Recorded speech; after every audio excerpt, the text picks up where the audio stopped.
kisah Qabil dan Habil menjadi salah satu yang harus diluruskan. Berdasarkan cerita yang banyak dikenal oleh masyarakat, kisah Qabil dan Habil merupakan kasus pembunuhan pertama dalam sejarah umat manusia. Qabil membunuh adiknya, Habil, hanya karena memperebutkan seorang wanita. Oleh karena itu, perlu untuk dijelaskan kisah Qabil dan Habil yang sesuai Al-Quran dan Hadits. Mari kita simak kisah Qabil dan Habil pertama kali dilahirkan. Qabil dan Habil adalah putra dari Nabi Adam dan Siti Hawa yang masing-masing dilahirkan dengan memiliki seorang kembaran perempuan. Qabil dilahirkan bersama kembaran perempuan yang anggun dan mempesona, sementara kembaran Habil sebaliknya. Kemudian, Nabi Adam menerapkan kebijakan untuk menikahkan keduanya secara silang. Qabil dinikahkan dengan kembaran Habil yang tidak secantik kembarannya dan Habil mendapatkan kembaran Qabil.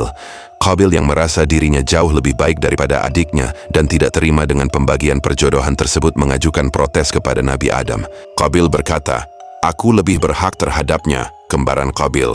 Dan dia, Habil, lebih berhak terhadap saudaranya, kembaran Habil. Ini bukanlah ketentuan Allah, melainkan pendapatmu sendiri." Kemudian sebagai kepala keluarga, Nabi Adam memberikan solusi atas protes yang diajukan oleh Qabil. Nabi Adam memerintahkan kedua anaknya untuk berkurban. Kurban siapa yang diterima oleh Allah, maka lebih berhak terhadap kembaran Qabil. Qabil adalah seorang petani dan Habil seorang peternak. Sudah menjadi kebiasaan bagi keduanya untuk melakukan kurban. Qabil dan Habil pun berkurban dengan apa yang mereka punya. Kisah Qabil dan Habil yang sesuai Al-Quran dan Hadits menjelaskan di dalam tafsir yang ditulis Ar-Razi. Diterangkan bahwa Qabil berkurban jagung jelek dan Habil berkurban dengan kambing. Ternyata, kurban yang dipersembahkan Habil habis dilalap api dan kurban milik Qabil tidak tersentuh api sama sekali. Pada waktu itu, api yang muncul melalap kurban merupakan simbol dari Tuhan. Jika kurbannya dilalap api, artinya kurban tersebut diterima oleh Allah. Melihat kurbannya sama sekali tidak tersentuh api, Qabil sangat murka terhadap Habil karena kembarannya yang cantik akan menikah dengan adiknya, Habil. Disinilah letak perbedaan kisah Qabil dan Habil yang sesuai Al-Quran dan Hadits dengan kisah yang beredar luas di masyarakat. Akibat rasa cemburu itu, Qabil kemudian membunuh Habil secara diam-diam tanpa diketahui oleh Nabi Adam agar tidak bisa menikah dengan kembarannya. Habil tidak melakukan perlawanan sama sekali dan akhirnya terbunuh. Cerita yang berkembang mengatakan bahwa kejadian pembunuhan ini dipicu oleh rasa tidak terima Qabil atas berpindahnya kepemilikan kembaran Qabil kepada Habil.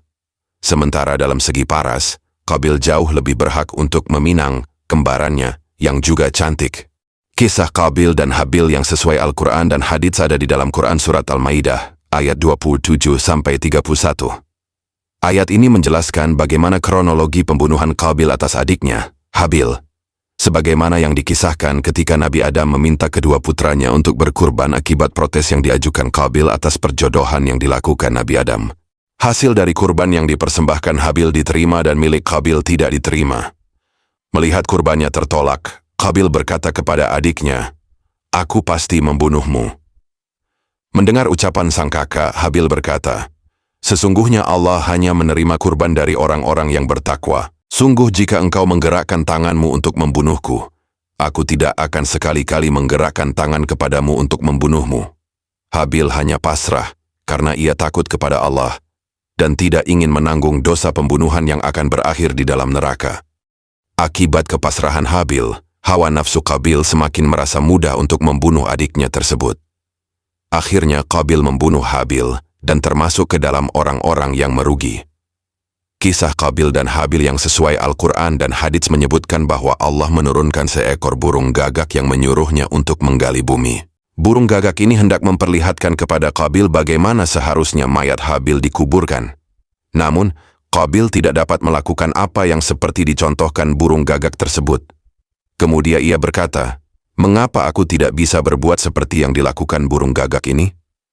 Dan akibat perbuatannya itu, Qabil menjadi orang yang berbuat zalim. Di dalam tafsir Ibnu Katsir dijelaskan bahwa Allah menunjukkan keburukan akibat kejahatan, kedengkian, dan kezaliman. Lebih lanjut, tafsir Ibnu Katsir memberikan pengertian bahwa pembunuhan tersebut tidak ditujukan untuk memperebutkan seorang wanita, melainkan bentuk kemarahan dan kedengkian Qabil terhadap kurban Habil yang diterima, sementara miliknya tidak. Kisah Qabil dan Habil yang sesuai Al-Quran dan Hadits ini dapat dipahami kaum muslimin sebagai kronologi yang utuh berdasarkan penjelasan tafsir.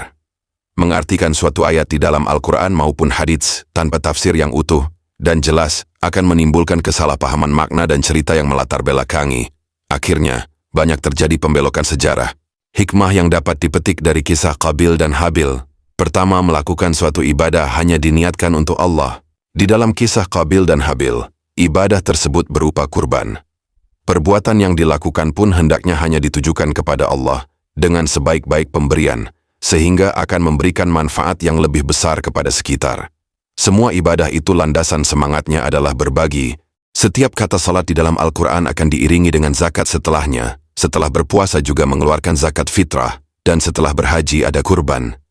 Ada keseimbangan antar hubungan dengan Allah, dan berbagi untuk memberikan kebermanfaatan di bumi. Hampir semua ibadah yang dilakukan sehari-hari memiliki makna kurban, karena harus mengikhlaskan apapun yang dimiliki. Kedua, tanda kurban yang diterima dan ditolak. Dari kisah Qabil dan Habil yang sesuai Al-Quran dan hadits dapat diambil hikmah, bagaimana tanda kurban itu diterima atau tidak. Tanda yang paling bisa diamati adalah bagaimana perubahan di dalam hati yang terjadi setelah berkurban.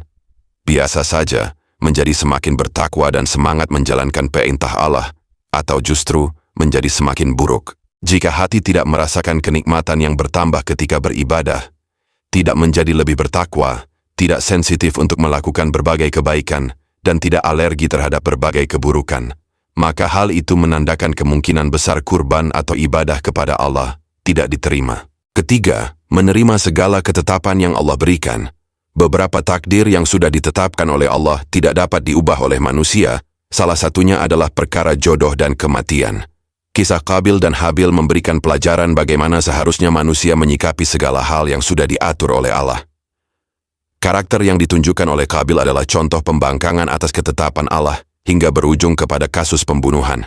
Terdapat sedikit perbedaan antara kisah Qabil dan Habil yang beredar luas di masyarakat dengan kisah yang sesuai Al-Quran dan hadits. Para kaum muslimin hendaknya mengetahui bagaimana kisah yang sesungguhnya agar tidak terjadi kesalahpahaman. Selain itu, kisah anak Adam ini juga syarat akan makna yang relevan hingga saat ini, sehingga dapat dijadikan contoh dalam menjalani kehidupan.